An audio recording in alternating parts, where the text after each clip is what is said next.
आदरणीय योगी जी ने कानून का राज स्थापित करने का काम किया। एटीएस कमांडर सेंटर खुलने से हमारी सुरक्षा बढ़ेगी। सरकार की जिम्मेदारी होती है सड़क सुरक्षा पानी, उसको सरकार बाखूबी निभा रही है। और ये बिना वजह के लोग हैं जो 70 साल से देश को लूटने खसोटने का काम कर रहे थे। और मुस्लिम समाज को, अल्पसंख्यक समाज के लोगों को सिर्फ भाजपा का डर दिखा करके, उनको बेवकूफ़ बना करके, बहला करके, बरगला करके उनके वोट खसोटना चाहते हैं। ये गंदी राजनीतिकता, गंदी मानसिकता के लोग हैं। एटीएस काउंटर सेंटर खुलने से देश के अंदर और प्रदेश के अंदर और देवबंद जैसी जगह की सुरक्षा बढ़ेगी। और मुसलमान आज पूरी तरीके से अमन व अमान की चादर ओढ़ करके लेटा है। मुसलमान पूरी तरीके से खुश है, संतुष्ट है। एक भी मुसलमान योगी जी की सरकार में और मोदी जी की सरकार में एक भी मुसलमान पे किसी तरीके से गलत कार्रवाई नहीं हुई है। सिर्फ और सिर्फ ये बिना वजह का ड्रामा है। मौलाना कलीम सिद्दीकी की गिरफ्तारी हुई है, यूपी एटीएस ने उन्हें गिरफ्तार किया है, तो किस तरीके से आप इस पूरे प्रकरण को देख रहे हैं? देखिए, ऐसा है, उत्तर प्रदेश के अंदर भारतीय जनता पार्टी की सरकार है और आदरणीय मुख्यमंत्री योगी आदित्यनाथ जी हैं।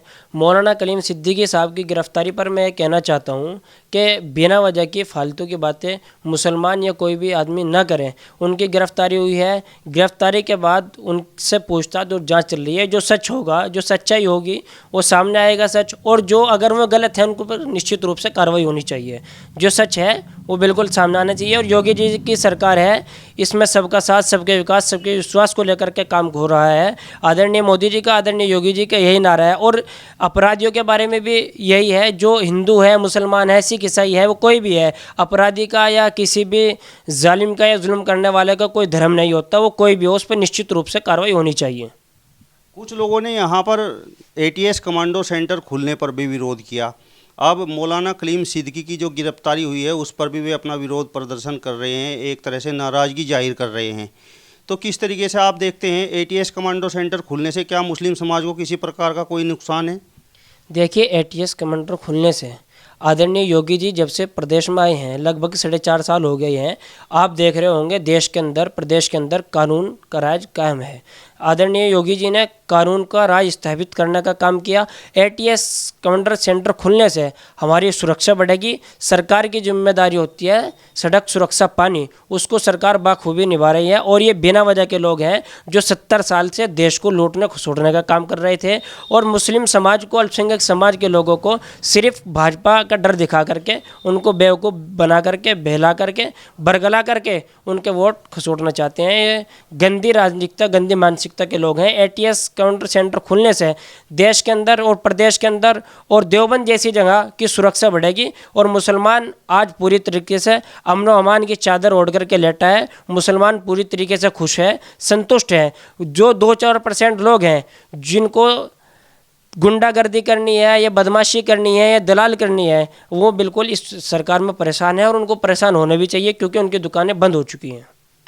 कांग्रेस पार्टी के राष्ट्रीय सचिव इमरान मसूद का कहना है कि जो मौलाना कलीम सिद्दीकी की गिरफ्तारी हुई है, यह तो उत्तर प्रदेश सरकार ने महेंद्र नरेंद्र गिरी की जो मौत हुई है उससे जनता का ध्यान भटकाने के लिए की है। आप इसे किस प्रकार से देखते हैं? देखिए, मौलाना कलीम सिद्दीकी साहब की गिरफ्तारी पे मैं यही कहना चाहूँगा, उनकी गिरफ्तारी हुई है। गिरफ्तारी होने के बाद उनसे पूछताछ जारी है। पूछताछ में जो भी सामने आएगा, क्या सच है, क्या झूठ है, वो सबके सामने होगा। अगर वो वास्तव में दोषी हैं तो उन पर कार्रवाई होनी चाहिए। और अगर वास्तव में वो दोषी नहीं है तो बिल्कुल निश्चित रूप से वो घर आएंगे। सरकार किसी को गलत तरीके से, एक भी मुसलमान योगी जी की सरकार में और मोदी जी की सरकार में एक भी मुसलमान पे किसी तरीके से गलत कार्रवाई नहीं हुई है। सिर्फ और सिर्फ ये बिना वजह का ड्रामा है। मसूद साहब तो जो है बोटी बोटी करने का बयान देते हैं, उल्टी सीधी भाषा, ऐसी भाषा का इस्तेमाल मेरे देश में रहकर नहीं करना चाहिए। भारत एक ऐसा देश है जिसमें सभी की आस्थाओं को ध्यान रखा जाता है। देश की एकता, अखंडता, भाईचारे का बनाने वाला देश है। देश एक, हमारा देश हिंदू, मुस्लिम, सिख, ईसाई सबको साथ लेकर के चलने वाला देश है। और मोदी जी का, योगी जी का यही नारा है, सबका साथ, सबका विकास, सबका विश्वास। इसी पर भारतीय जनता पार्टी की पूरी टीम, पूरे कार्यकर्ता, देश के प्रधानमंत्री, प्रदेश के मुखिया, हमारे सांसद, विधायक, सभी कार्यकर्ता इसी मंत्र पर काम कर रहे हैं। यूपी एटीएस की पूछताछ में मौलाना कलीम सिद्दीकी ने ये बात स्वीकार की है कि उन्होंने 1000 लोगों का धर्मांतरण कराया है।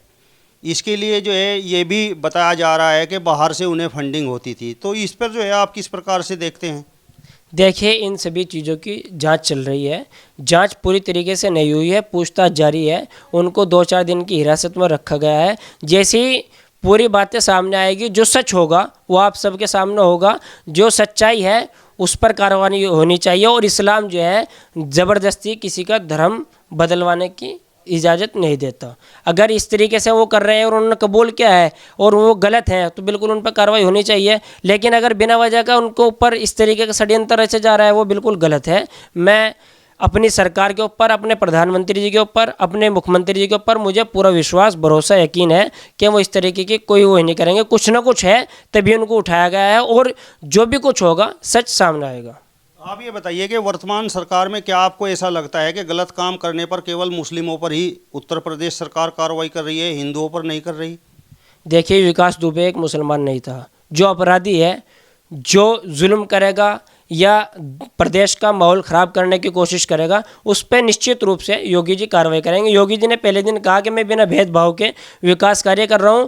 और आप आए दिन देखते होंगे कि आज फला बदमाश मार दिया, आज राठी मार दिया, आज दुबे मार दिया, आज ये मार दिया। वो किसी भी धर्म का हो, बदमाश का, आतंकवादी का, इन लोगों को कोई धर्म नहीं होता, कोई नाम नहीं होता। ये सिर्फ और सिर्फ अपने देश प्रदेश को तबाह बर्बाद करना चाहते हैं। ऐसे लोगों के खिलाफ निश्चित रूप से कार्रवाई होनी चाहिए और योगी जी वो कर रहे हैं। आला कमान से भी और तमाम लोगों से आपके माध्यम से ये कहना चाहता हूँ कि जो लोग, मुस्लिम समाज के लोग जो चंदा लाते हैं और कौम के नाम पर चंदा ला करके बच्चों की पढ़ाई के नाम पर विदेशों से चंदा लाने का काम करते हैं, और वो सिर्फ़ और सिर्फ अपने फ़ायदे के लिए पर्सनल नई नई गाड़ियाँ, नए नए बंगले, दिल्ली जा कर के शादी करना, नए हॉलों में, मॉलों में घूमना, तो ऐसे लोगों के खिलाफ निश्चित रूप से कार्रवाई होनी चाहिए। बहुत सारे नाम हमारी लिस्ट में हैं जिनके बारे में माननीय मुख्यमंत्री जी से बात करेंगे और पार्टी के आला कमान तक ये बात पहुँचाएँगे। लेकिन जो लोग मदरसे चला रहे हैं उनसे मैं कहना चाहता हूँ कि आदरणीय मोदी जी का ये सपना है कि मुसलमान के बच्चों के हाथों में एक हाथ में कुरान शरीफ हो, एक हाथ में लैपटॉप, कंप्यूटर हो। तो ऐसा नहीं है। भारतीय जनता पार्टी सबका साथ, सबके विकास की बात करती है। लेकिन जो गलत था वो इस सरकार में हो या कोई भी हो, पिछली सरकारें थी गुंडों की, ये सरकार योगी जी की है, मुख्यमंत्री इस बार योगी जी हैं। वो बिल्कुल बख्शीश नहीं करेंगे और ऐसे लोगों की बख्शीश होनी भी नहीं चाहिए जो सिर्फ डराते हैं कौम के नाम पर, चंदा कौम के नाम पर ला रहे हैं और सिर्फ अपना फ़ायदा उठाते हैं। तो ऐसे चंदे से हमें लाभ नहीं हो रहा है बल्कि नुकसान हो रहा है। जो अपनी फैक्ट्रियाँ चला रहे हैं, गाड़ियों में अपने एसीओ के रूम में बैठ करके एंजॉय कर रहे हैं, ऐसों के खिलाफ निश्चित रूप से कार्रवाई होनी चाहिए। तो ये थे हमारे साथ में युवा एहसान राव, जिनका स्पष्ट तौर पर कहना है कि उत्तर प्रदेश में योगी जी का शासन चल रहा है। यदि कोई गलत काम करेगा तो योगी जी का हंटर उस पर जरूर चलेगा। अपने सहयोगी साथी अंकित चौधरी के साथ हेडलाइंस न्यूज़ नेटवर्क के लिए सहारनपुर से विपिन चौधरी।